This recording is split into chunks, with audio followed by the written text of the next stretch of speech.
الحمد للہ وحدہ والصلاة والسلام علی من لا نبی بعدا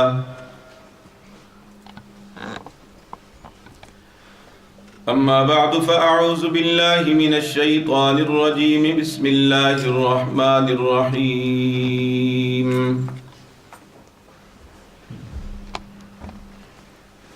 لن ينال الله لحومها ولا دماؤها ولكن يناله التقوى منكم صدق الله مولانا العظيم وقال النبي صلى الله تعالى عليه وسلم كل أمتي يدخلون الجنة إلا من أبى قيل ومن أبى يا رسول الله قال من أطاعني دخل الجنة ومن عصاني فقد أبى وصدق رسوله النبي الكريم ونحن على ذلك لمن الشاهدين والشاكرين والحمد لله رب العالمين یا خیر من دفنت باللقاء اعظمه فطاب من طیبهن القاء والأکم نفس الفداء لقبر انت ساکنه فیه العفاف وفیه الجود والکرم یا رب یہ التجا ہے گر کرم تو کرے وہ بات دے زباں کو جو دل پہ اثر کرے الہی میں رہوں یا نہ رہوں الہی ہم رہیں یا نہ رہیں پر تمنا ہے کہ دین محمد رہے اور عزت قرآن رہے ان اللہ وملائکتہ یصلون علی النبی یا ایہا الذین آمنوا صلوا علیہ وسلموا تسلیما اللہم صلی علی محمد وعلی آل محمد كما صليت على إبراهيم وعلى آل إبراهيم إنك حميد مجيد اللهم بارك على محمد وعلى آل محمد كما باركت على إبراهيم وعلى آل إبراهيم إنك حميد مجيد محترم حاضرین و برادران اسلام،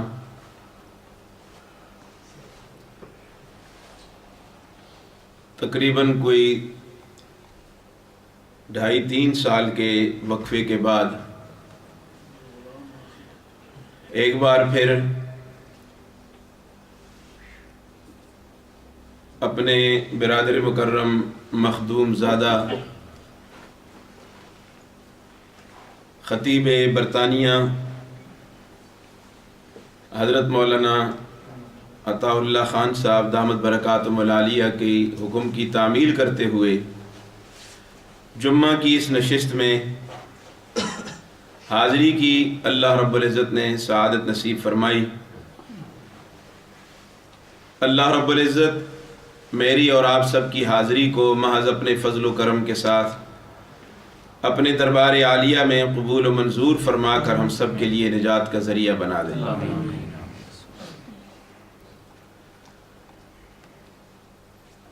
مختصر وقت میں مختصر سی گفتگو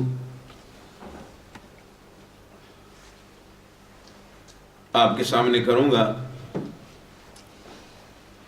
یہ جو مہینے، یہ جو ایام گزر رہے ہیں، آپ دیکھیں تو ان میں تسلسل کے ساتھ مسلمان ایمان والے اللہ کے بندے اللہ کی یاد میں عبادات میں لگے ہوئے ہیں۔ رمضان المبارک کا مہینہ گزرا، پورا عبادت میں گزرا۔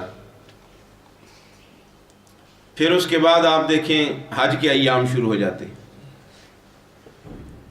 پھر حج ہی کے دنوں میں ایک اہم عبادت قربانی، پھر مسلمان اہل اسلام ایمان والے قربانی کا فریضہ ادا کرتے ہیں۔ تو یہ تسلسل کے ساتھ یہ عبادات کا ایک جو سلسلہ ہے یقین جانیے یہ میرے لیے اور آپ کے لیے بہت بڑی خیر کا باعث ہے۔ قربانی کے متعلق کچھ باتیں عرض کروں گا، آپ حضرت سے سنتے ہی رہتے ہیں۔ حضور علیہ الصلوۃ والسلام نے جب صحابہ کو حکم دیا قربانی کرنے کا تو صحابہ نے 2 سوال کیے۔ ایک سوال انہوں نے یہ کیا کہ اس پہ کیا ملے گا، اور دوسرا سوال کیا کہ اس کی حقیقت کیا ہے۔ پہلا سوال یہ کیا کہ اس پہ ملے گا کیا، اور دوسرا سوال قربانی کی حقیقت کے متعلق پوچھا کہ یہ قربانی کیا چیز ہے۔ تو پہلے سوال کا جواب دیتے ہوئے سرکار دو عالم رحمت للعالمین صلی اللہ علیہ وسلم نے ارشاد فرمایا بِكُلِّ شَعْرٍ حَسَنَةٍ، ہر بال کے بدلے میں ایک نیکی ملے گی۔ پھر اگلا سوال ہوا، بعض جانور ایسے ہوتے ہیں کہ ان پہ چھوٹی چھوٹی پشم ہوتی ہے، بڑے بال نہیں ہوتے، میں اس کے متعلق آپ کا کیا خیال ہے؟ آپ نے فرمایا اس کے بھی ہر بال کے بدلے میں ایک نیکی ملے گی۔ اب میرے بھائیوں یہاں ایک سوچنے کی بات ہے، کیا اللہ رب العزت ان بالوں کو گنیں گے، شمار کریں گے؟ اب اس کا مطلب تو یہ ہوا کہ جس جانور کے اوپر بال زیادہ ہیں تو نیکیاں زیادہ ملیں گی، جس میں بال کم ہیں تو نیکیاں کم ملیں گی۔ اور میں آپ کو یہ بتانا چاہتا ہوں، یہ فرمایا گیا ہے کہ ہر بال کے بدلے میں ایک نیکی ملے گی، اس کا یہ مطلب نہیں جو ہم سمجھیں، جس طرح بات نیکیوں پہ آتا ہے کہ فلاں کام کرو گے تو 10 نیکیاں ملیں گی۔ یہ بات حقیقت میں یہ ہے کہ یہ کثرت سے کنایا ہے، کثرت سے کنایا ہے۔ اور کثرت سے کنایا کیا ہوتا ہے یہ آپ نہیں سمجھیں گے، میں آپ کو سمجھا دیتا ہوں ایک آسان مثال دے کر۔ آپ اپنے بیٹے کو کسی کام کا حکم دیتے ہیں، اپنے داماد کو کسی کام کا حکم دیتے ہیں، اپنے شاگرد کو کوئی بات کہتے ہیں اور وہ اس کام میں دیر کر لیتا ہے یا وہ کام نہیں کرتا، تو آپ اسے کہہ دیتے ہیں کہ میں نے تجھے 100 مرتبہ نہیں کہا، حالانکہ آپ نے گن کے 100 مرتبہ کہا، زیادہ سے زیادہ آپ نے 2 مرتبہ کہا ہوگا، 3 مرتبہ کہا ہوگا، لیکن آپ نے اس کو کیا فرمایا کہ میں نے 100 مرتبہ آپ کو نہیں کہا اس کام کے اور تو نے نہیں کیا۔ تو یہ آپ کا 100 مرتبہ کہنا یہ دلیل ہے اس بات کی کہ میں نے کتنی زیادہ مرتبہ تجھے کہہ دیا اور تو میری بات سنتا نہیں ہے، تو گویا یہ کثرت سے کنایا۔ بالکل یہاں بھی اللہ رب العزت نے بھی جو اجر اور ثواب کا اعلان کیا ہے یہ متعین نہیں ہے، یہ متعین نہیں ہے، یہ بھی کثرت سے کنایا ہے کہ جتنا تمہارا قربانی کے اندر خلوص زیادہ ہوگا، تقوی زیادہ ہوگا، اتنی نیکیاں زیادہ ملیں گی۔ یہ نہیں ہے کہ 10 بال ہیں اس کے اوپر تو 10 نیکیاں مل جائیں گی، جس کے جانور کے اوپر 100 بال ہیں تو 100 نیکیاں ملیں گی، یہ اس طرح کی بات نہیں ہے۔ یہ اللہ رب العزت فرما رہے ہیں کہ جتنا تمہارے اندر خلوص زیادہ ہوگا، تقوی زیادہ ہوگا، پرہیزگاری زیادہ ہوگی، اتنی اللہ رب العزت اس قربانی کے جانور کے بدلے میں نیکیاں عطا فرمائیں گے، اور ان نیکیوں کی کوئی انتہا نہیں ہے، ان نیکیوں کی کوئی انتہا نہیں ہے۔ ایک مرتبہ سیدہ عائشہ صدیقہ رضی اللہ تعالی عنہ حضور علیہ الصلوۃ والسلام کے ساتھ بیٹھی ہوئی ہیں، رات کا وقت ہے، آسمان میں ستارے جگمگا رہے ہیں، تو سیدہ عائشہ صدیقہ رضی اللہ تعالی عنہ نے ایک سوال کر ڈالا، اللہ کے محبوب ذرا یہ بتائیے کیا کسی کی نیکیاں آسمان کے ستاروں کے برابر ہوں گی؟ کیا کسی کی نیکیاں آسمان کے ستاروں کے برابر ہوں گی؟ آپ نے فرمایا ہاں عائشہ۔ فرمایا وہ کون ہے؟ فرمایا وہ عمر فاروق ہے کہ جس کی نیکیاں آسمان کے ستاروں کے برابر ہیں۔ سیدہ عائشہ صدیقہ رضی اللہ تعالی عنہ کہ سوال کا مقصد بھی کچھ اور تھا، جواب بھی کچھ اور چاہتی تھی۔ ان کا ذہن تو یہ تھا کہ میرے ابا کا نام لیں گے، کہ اللہ کے محبوب کے بعد اگر کسی کا مقام ہے تو آمنہ اس کا صدیق اکبر کا ہے، ان کا ذہن یہ تھا۔ تو حضور علیہ السلام عائشہ کے تیور تو سمجھ گئے، تو پھر عائشہ نے اگلا سوال کر ڈالا، آسمان کے ستاروں سے بھی زیادہ کسی کی نیکیاں ہوں گی؟ رہا نہ گیا نا، چونکہ ہر بچہ ہر بچی یہ چاہتی ہے کہ میرے ماں باپ کی تعریف ہو، ہر شاگرد چاہتا ہے میرے استاد کی تعریف ہو، اچھا وفادار شاگرد ہو، وفادار اولاد ہو، تو یہ چاہتے ہیں کہ ہمارے ماں باپ کی کوئی تعریف کرے۔ تو میں آسمان کے ستاروں سے زیادہ بھی کسی کی نیکیاں ہوں گی؟ اللہ اکبر۔ حضور علیہ السلام نے ذوق میں کہا ہوگا، عائشہ نیکیاں پوچھتی ہے اپنے باپ کی اور ترازو بناتی ہے آسمان کے ستاروں کو۔ فرمایا عائشہ سن، تیرے باپ کی نیکیاں آسمان کے ستاروں سے بھی زیادہ ہیں، اتنی نیکیاں کہ جو گننے میں اور شمار کرنے میں نہیں آ رہی۔ تو یہ کثرت سے کنایا ہے، نیکیاں کتنی زیادہ اللہ رب العزت کی طرف سے کتنا انعام ملے گا، اس کا میں اور آپ شمار میں نہیں لا سکتے۔ یہ ہے جو اس قربانی پہ جو کچھ ملے گا۔ اور حدیث میں آتا ہے، سرکار دو عالم صلی اللہ علیہ وسلم نے ارشاد فرمایا کہ جو آدمی صدق کے دل کے ساتھ، تقوی کے ساتھ، اخلاص کے ساتھ قربانی کا فریضہ ادا کرے گا، وہ قربانی کا جانور کل قیامت کے دن اس کی قبر کے سرانے کے پاس کھڑا ہوگا، جس کے سینگ سونے کے ہوں گے، جس کی آنکھیں یاقوت کی ہوں گی، جس کے جسم پر بال اور پشم چاندی کی طرح ہوں گے۔ فرمایا کہ وہ جانور کھڑا ہو کر کہے گا، تو میری پیٹھ پہ سوار ہو جا۔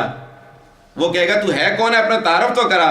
تو وہ قربانی کا جانور کہے گا، میں تیری وہ قربانی دنیا میں تو اخلاص کے ساتھ کیا کرتا تھا، آج میری ڈیوٹی اللہ نے لگائی ہے، تو میرے اوپر سوار ہو جا، میں تجھے عرش کے سائے کے نیچے لے جاؤں۔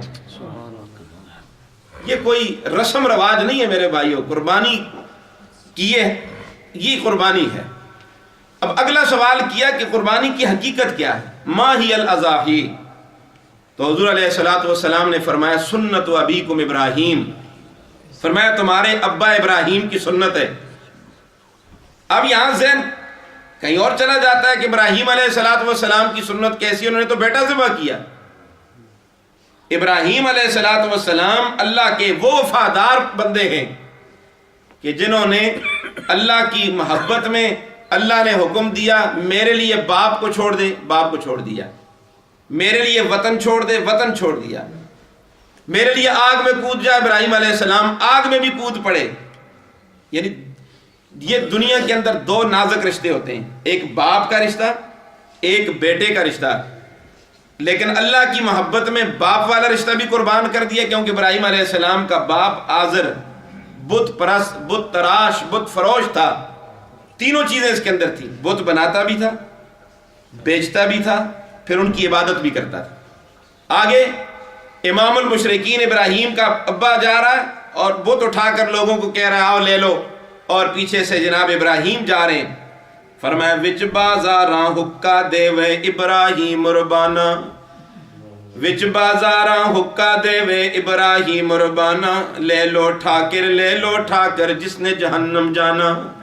میں جنہوں نے جہنم جانا ہے میرے باپ سے یہ بت لے لو اور ان کی پرستش کرو، یہ جہنم کے ٹکٹ بیچ رہا ہے۔ ابراہیم علیہ السلام امام الموحدین ہے۔ اس راستے میں ابراہیم علیہ السلام کو بڑی تکلیفیں اٹھانی پڑی، باپ کا مقابلہ، قوم کا مقابلہ، وقت کی حکومت کا مقابلہ، کتنا بڑا جگر ہوتا ہے پیغمبر کا۔ پھر ابراہیم علیہ السلام آگ میں بھی کود پڑے اللہ کی محبت میں، اور پھر محبت کا انداز دیکھیے میرے بھائیوں۔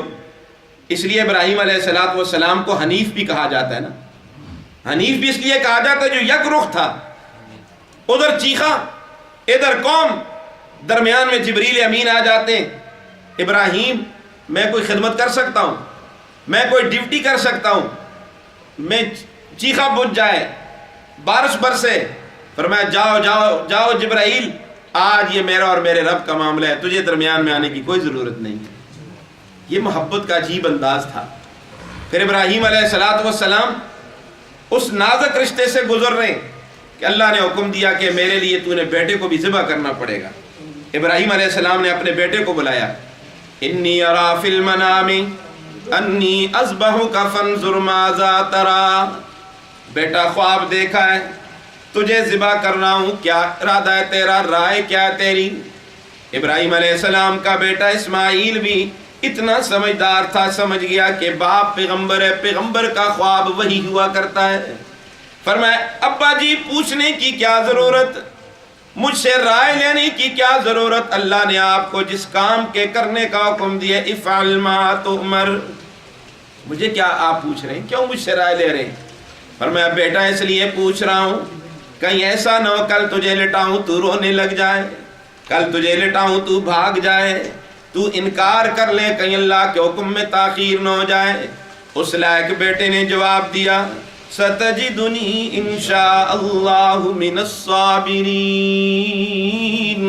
ابا جی اس بات کی نوبت نہیں آئے گی، آپ یقیناً مجھے صابرین میں سے پائیں گے۔ وہ لائق بیٹا اپنے باپ سے کہہ رہا ابا جی آپ ایسا کام کریں، مجھے سیدھا نہ لٹائیں، مجھے الٹا لٹا دیں، مجھے الٹا لٹا دیں، کہیں ایسا نہ ہو میں آپ کی طرف دیکھتا رہوں آپ میری طرف دیکھتے رہیں، اللہ کے حکم میں تاخیر نہ ہو جائے۔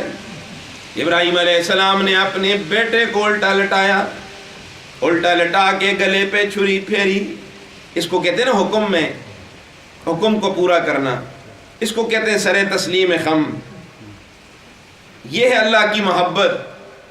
ابا جی مجھے الٹا لٹا دیں، کہیں اللہ کے حکم میں تاخیر نہ ہو جائے، میں آپ کو دیکھوں آپ مجھے دیکھیں، اور کہیں شفقت پدری جوش میں آ کر اللہ کا حکم کہیں آپ چھوڑ نہ دیں۔ یہ فیضان نظر تھا یا کہ مکتب کی کرامت تھی، سکھائے کس نے اسماعیل کو آداب فرزندی۔ اور اکبر آج کے دور کی بات کر کے کہتا ہے بچوں میں بو آئے کیا ماں باپ کے اتوار کی، دودھ تو ڈبے کا ہے تعلیم ہے سرکار کی۔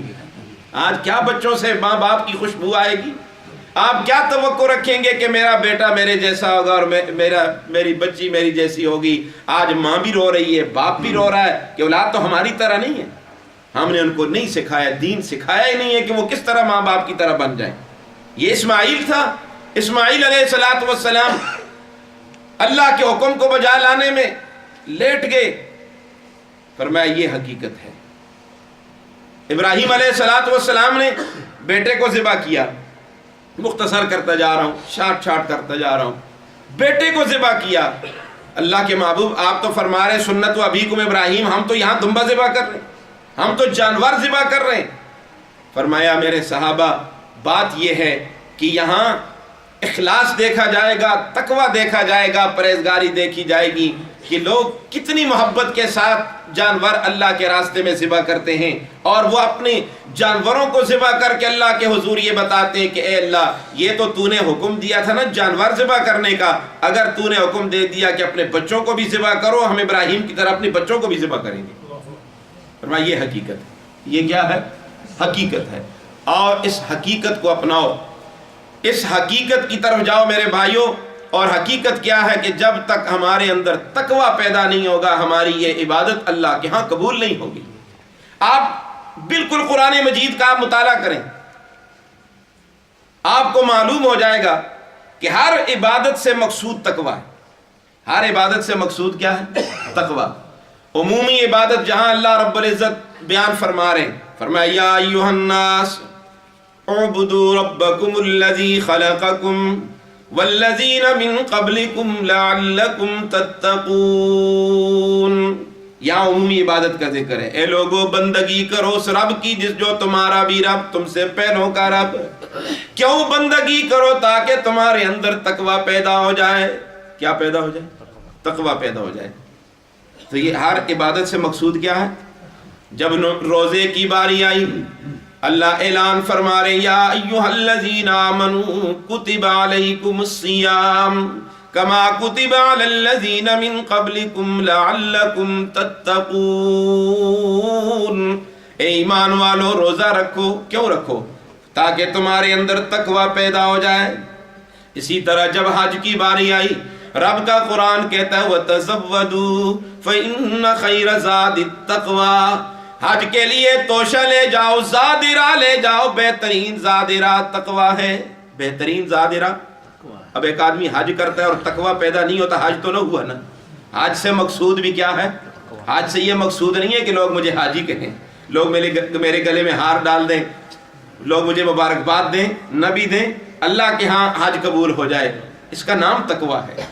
اور جب قربانی کی باری آئی، اللہ وہاں بھی اعلان فرما رہے لن ینال اللہ لحومها ولا دماؤها ولکن ینالہ التقوی منکم۔ اللہ کو تمہارے جانور کے گوشت کی بھی کوئی ضرورت نہیں، خون کی بھی کوئی ضرورت نہیں، اللہ دیکھنا چاہتے ہیں تیرے اندر تقوی کتنا زیادہ ہے۔ اللہ یہ دیکھنا چاہتے ہیں میری محبت میں کس طرح یہ مال خرچ کرنا جانتا ہے۔ آج خرچ کرنے کا انداز بھی ہمارا ٹھیک نہیں ہے نا، کہ اللہ سے لینے میں تو اچھی چیز لیتے ہیں، جب دیتے ہیں تو جو بیکار چیز ہوتی ہے وہ اللہ کے نام پہ دے دیتے ہیں۔ سیدہ عائشہ صدیقہ رضی اللہ تعالی عنہا ایک مرتبہ گھر میں اپنے درم دھو رہی ہیں، سرکار دو عالم رحمت للعالمین صلی اللہ علیہ وسلم گھر میں داخل ہوئے۔ فرمایا عائشہ کیا کر رہی ہو؟ فرمایا درم دھو رہی ہوں۔ فرمایا کیوں دھو رہی ہو؟ فرمایا ان درموں کو میں نے اللہ کے نام پہ صدقہ کرنا ہے۔ فرمایا دھونے کی کیا ضرورت؟ میں نے آپ کی زبان اقدس سے سنا ہے جو خوش قسمت خوش نصیب انسان اللہ کے نام پہ کوئی چیز صدقہ کرتا ہے، جس کے ہاتھ میں دیتا ہے اس کے ہاتھ میں جانے سے پہلے وہ چیز اللہ کے ہاتھ میں جاتی ہے۔ اس لیے میرا جی چاہتا ہے کہ عائشہ کے درم میلے کچیلے اللہ کے ہاتھ میں نہ جائیں، صاف ستھرے ہو کہ اللہ کے ہاتھ میں جائیں۔ اور ہمارے ہاں کیا ہوتا ہے کہ جب کوئی اللہ کے نام پہ دینے کا وقت آتا ہے تو پرانا نوٹ جیب سے تلاش کر کے ڈال لیتے ہیں، یا کوئی کچرا ہی ڈال لیتے ہیں، یہ اللہ کے نام پہ دے دیتے ہیں، یا جو چیز ہم سے بیکار ہو جاتی ہے وہ اللہ کے نام پہ دے دیتے ہیں۔ اور اللہ کا قرآن کہتا ہے لن تنالوا البر حتى تنفقوا مما تحبون۔ فرمایا یہ نیکی نہیں ہے جو ہم کر رہے ہیں، نیکی تب بنے گی کہ محبوب مال اللہ کے نام پہ خرچ کریں گے۔ جب تک محبوب نہیں خرچ کریں گے اللہ بھی ہمیں محبوب نہیں بنائے گا۔ محبوب مال اللہ کے نام پہ دینا ضروری ہے، اس کا نام تقوی ہے۔ اس کا نام کیا ہے؟ تقوی اختیار کرو، بغیر تقوی کے کوئی عبادت قبول نہیں۔ اور سنیے قرآن مجید نے حابیل اور قابیل کا تذکرہ قرآن میں کیا، وَاتْلُ عَلَيْهِمْ نَبَأَ ابْنَيْ آدَمَ بِالْحَقِّ إِذْ قَرَّبَا قُرْبَانًا فَتُقُبِّلَ مِنْ أَحَدِهِمَا وَلَمْ يُتَقَبَّلْ مِنَ الْآخَرِ قَالَ لَأَقْتُلَنَّكَ قَالَ إِنَّمَا يَتَقَبَّلُ اللَّهُ مِنَ الْمُتَّقِينَ۔ دو بیٹے آدم کے حابیل اور قابیل دونوں نے قربانی کی ہے، ایک کی قبول ہو گئی دوسرے کی قبول۔ اور اس وقت قبولیت کا طریقہ کیا تھا؟ آسمان سے آگ آ کر قربانی کے جانور کو جلا دیا کر۔ رسول اللہ کے صدقے میں اس امت پہ کتنا اللہ نے کرم کیا، اس وقت معلوم ہو جاتا تھا کہ یہ اس کی قربانی قبول ہوگی اور اس کی نہیں ہوئی۔ آج وہ گوشت میرے لیے اور آپ کے لیے حلال بھی ہے اور بہترین ستھرا گوشت قربانی کا گوشت ہے، فرمایا کہ تم کھاؤ بھی، اور یہ بھی پتہ نہیں چلا کہ کس کی قربانی قبول ہوئی اور کس کی۔ اللہ نے اس کو بھی پوشیدہ رکھ دیا، یہ رسول اللہ کے صدقے میں یہ سب کچھ ہوا۔ حابیل کی قربانی قبول ہوگی، قابیل کی نہیں ہوئی۔ اس نے کہا میں تجھے قتل کروں گا۔ اس نے کہا کیوں؟ میں تیری قربانی کیوں قبول ہوئی؟ تو حابیل نے جواب دیا بھائی جان اس میں آپ کو پریشان ہونے کی کیا ضرورت ہے اور مجھے قتل کرنے کی کیا ضرورت ہے؟ حقیقت یہ ہے کہ قربانی اس کی قبول ہوتی ہے جس کے اندر تقوی موجود ہو۔ فرمایا انما یتقبل اللہ من المتقین، متقین کی قربانیاں قبول ہوتی ہیں جن کے اندر تقوی ہو، خوف خدا ہو، اللہ کا ڈر دل کے اندر موجود ہو۔ آج میرے بھائیوں ہم ساری عبادات ہم کرتے ہیں لیکن اندر تقوی موجود نہیں۔ تقوی اختیار کرنا ضروری ہے کہ میرا رب مجھے دیکھ رہا ہے، میرا رب مجھے دیکھ رہا ہے، دل میں اللہ کو بسانا ضروری ہے، دل میں اللہ کو بسانا ضروری ہے، اللہ کا خوف ہو، اللہ کا ڈر ہو۔ سیدنا فاروق اعظم رضی اللہ تعالیٰ عنہ اپنے دور خلافت میں رات کو گلیوں میں چکر لگایا کرتے تھے۔ ایک گلی سے گزر ہوا، ایک مکان سے گزر ہوا، آواز آ رہی ہے باتوں کی۔ ماں اپنی بیٹی سے کہہ رہی ہے بیٹی اٹھ، دودھ کے اندر پانی ملا، صبح فروخت کریں گے، 10 کے 20 ملیں گے۔ بیٹی کہنے لگی اماں جی امیر المومنین نے حکم دیا کہ آئندہ کوئی ملاوٹ نہ کرے، کیونکہ رسول اللہ کا حکم ہے من غش فلیس منا، جو ملاوٹ کرے گا اس کا میرے ساتھ کوئی تعلق نہیں۔ ماں کہنے لگی چھوڑ، ہم نے پیسے کمانے، دیکھا جائے گا بعد میں کیا ہوتا ہے. امیر المومنین اپنے گھر میں ہوگا، سے کیا پتہ ہے کوئی کیا کر رہا ہے. ہائے ہائے، دل تشدد سے نہیں جیتے جاتے. اس کو پیار کہتے ہیں، اس کو اللہ کا خوف کہتے ہیں. بیٹی جواب دے رہی، اماں جی امیر المومنین تو نہیں دیکھ رہا، امیر المومنین کا رب تو دیکھ رہا ہے، امیر المومنین کا رب تو دیکھ رہا ہے. فرمایا تجلی تیری ذات کی سو بسو ہے، تجلی تیری ذات کی سو بسو ہے، جدھر دیکھتا ہوں ادھر تو ہی تو ہے. یعلم خائنۃ الاعین وما تخفی الصدور، آنکھوں کی خیانت بھی اللہ جانتا ہے، دلوں کے بھید بھی کون جانتا ہے؟ بولو سارے ذرا اور پیار سے کہہ دو اللہ. آپ تو اتنے بڑے خطیب کے مقتدی ہو، آپ کو تو بولنا چاہیے، ورنہ ان جیسے خطیب نہ ہو تو پھر وہ مقتدی بھی سارے مردہ ہو جاتے ہیں. زندہ خطیب ہو تو اس کے مقتدی بھی زندہ ہوتے ہیں. تو مل کر کہہ دو اللہ. حکیم الامت مولانا اشرف علی تھانوی رحمۃ اللہ علیہ فرمایا کرتے تھے، جب میں اپنی زبان سے کہتا ہوں اللہ، میری زبان میٹھی ہو جاتی ہے. یہ مٹھاس اور یہ شیرینی محسوس کرو. یہ اللہ کے نام میں کتنا پیار ہے، کتنی لذتیں ہیں میرے بھائیوں، اور کتنا اللہ خوش ہو جاتے ہیں جو اللہ کے نام سے پیار کرتا ہے. بشر حافی ایک عام آدمی راستے پہ جا رہا تھا، کاغذ کا ٹکڑا ملا، اسے اٹھایا، اس پہ دیکھا لکھا ہوا تھا اللہ، اسے اٹھایا ماتھے پہ لگایا. حافی کہتے ہیں ننگے پاؤں چلنے والا ہے، ایک عام آدمی. بوسہ دیا اسے، عطار کی دکان پہ جا کر عطر خرید کر اللہ کے نام کو خوشبودار کیا، معطر کیا. غیب سے آواز آئی، بشر حافی تو نے میرے نام کی عزت کی ہے، جا دنیا میں کبھی تجھے ذلیل نہیں کروں گا. آج تک تو ایک عام آدمی تھا، آج کے بعد میں نے تجھے ولی کامل بنا دیا. تو نے میرے نام کو خوشبودار کیا ہے، قیامت کی صبح تک تیرے نام کو خوشبودار کروں گا. پھر مل کے کہہ دو اللہ. دل کے قریب 2 انگل کے فاصلے پہ نور کے ساتھ لکھا ہے اللہ. کثرت سے اللہ کو یاد کرو، پھر کیفیت بن جائے گی ہاتھ کارول دل یارول. پھر گاڑی چلاؤ گے دل اللہ اللہ کرے گا، کوئی اور کام کرو گے دل اللہ اللہ کرے گا. دل کو اللہ کے حوالے کر دو، اور اللہ کا بھی ایک ہی مطالبہ ہے، میرے بندو سارا وجود تمہارا ہے، ایک دل مجھے دے دو. یہ دل کس کو دینا ہے ہم نے؟ آج ہمارے نوجوان ناراض نہ، میں آپ کا مہمان ہوں، آپ میرے میزبان ہیں. ہمارے اس گندے عشق نے اور اس عارضی عشق نے ہمیں کہیں کا نہیں چھوڑا میرے بھائیوں. صبح کدھر عشق، رات کو کدھر دل فریبوں نے جس سے کہیں نئی بات کہی، کسی سے دن کہا کسی سے رات کہی. آؤ چھوڑو اس گندے عشق کو، حقیقی عشق تمہیں یہ شادی سنانے آیا ہے. وہ کس کا عشق ہے؟ ساری دل سے ساری خواہشات نکال دو. حکیم امت مولانا اشرف علی تھانوی رحمۃ اللہ علیہ کے ایک شاعر تھے مجذوب. ایک دن انہوں نے ایک شعر پڑھا، حکیم الامت نے فرمایا مجذوب آج تو نے کمال ہی کر دیا، کاش میرے جیب میں 1 لاکھ روپے ہوتا، میں بطور انعام کے تجھے دے دیتا. وہ شعر کیا تھا؟ فرمایا ہر تمنا دل سے رخصت ہو گئی، ہر تمنا دل سے رخصت ہو گئی، اب تو آجا اب تو خلوت ہو گئی.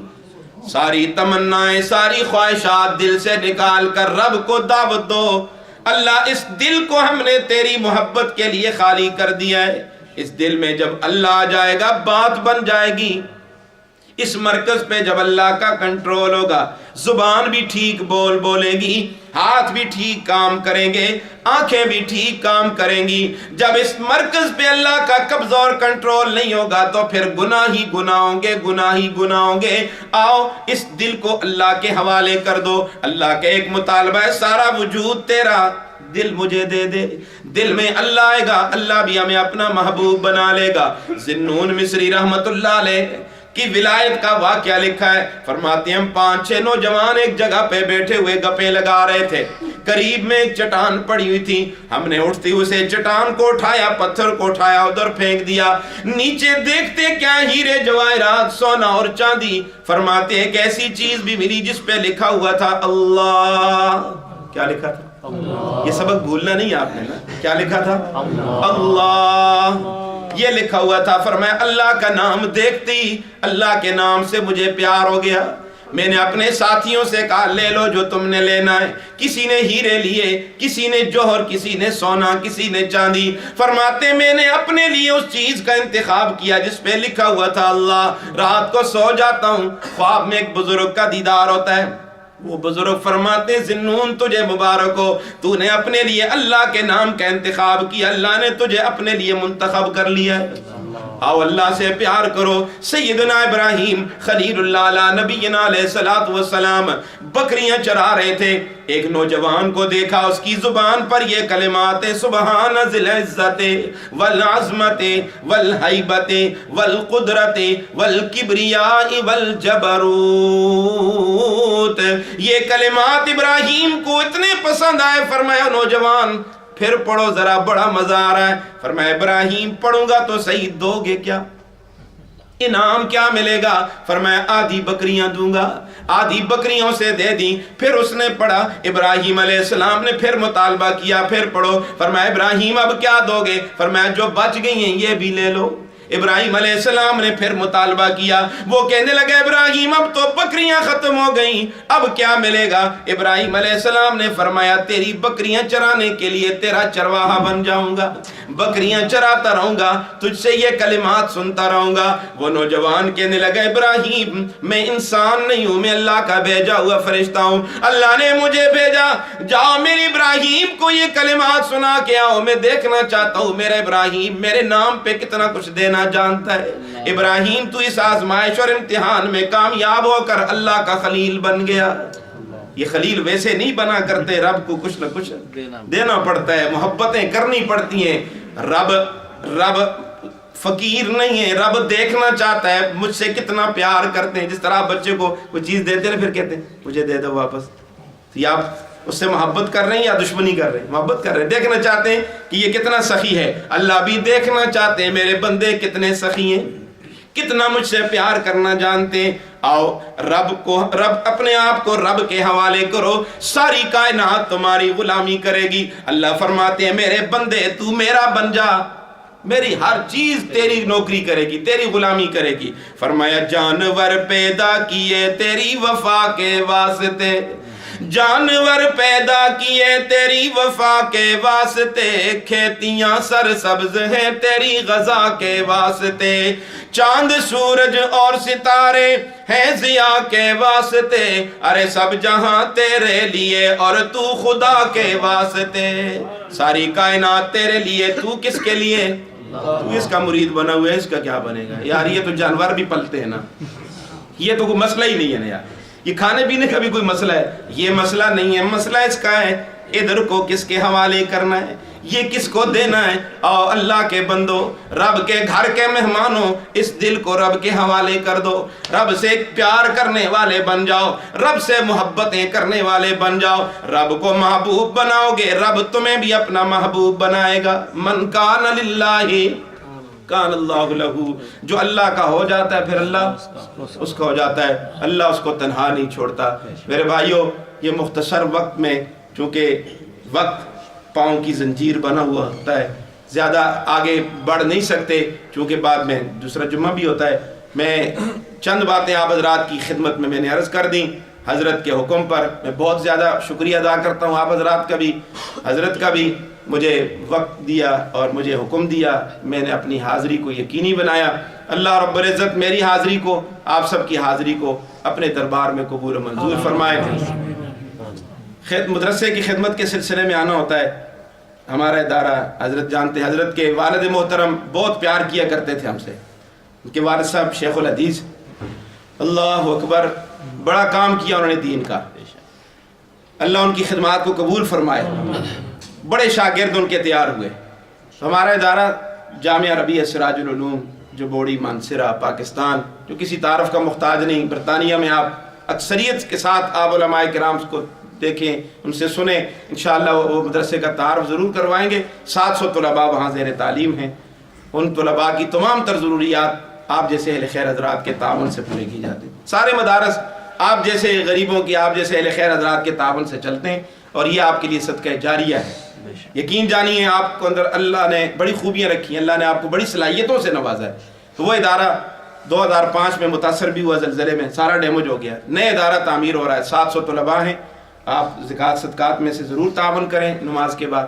اور پھر ادارے کی دارالعلوم کی ایک مسجد تعمیر ہو رہی ہے، جس کی بنیادوں میں آپ کا وہاں اس وقت بھی پیسہ لگا، میں جب 3 سال پہلے آیا تھا، اور اب وہ اپنے تکمیل کے مراحل میں ہے۔ آپ حضرات سے گزارش ہے نماز کے بعد للہ میں آپ 25 پاؤنڈ فی مسلح کے حساب سے جتنا زیادہ ممکن ہو سکے، کم ہو زیادہ ہو، جتنا آپ سے ممکن ہو سکے دارالعلوم کی مسجد کے سلسلے میں آپ ضرور تعاون فرمائیں۔